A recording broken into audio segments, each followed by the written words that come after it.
ايوه. لا. موافق. مش موافق. رحلة صراع الأجيال يا ولاد الدائمة بيننا وبين أهالينا. موضوع مهم جدا هندرسه في مرحلة المراهقة، لأن دي أكتر مرحلة بيبقى فيه اختلاف بينك وبين الكبار، بابا وماما واللي أكبر منك بشكل عام. مفيش صراع أجيال ولا حاجة يا ولاد.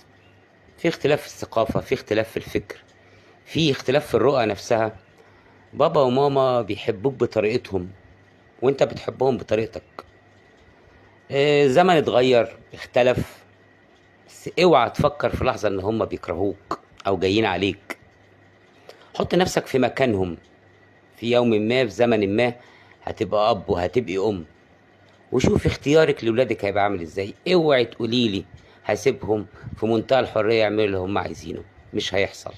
نظرة الاب والام بتختلف، لان عايزين ولادهم احسن ناس في الدنيا.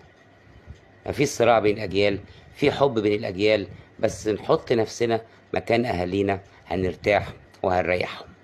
زي كل جيل مصري. اشوفكم على خير.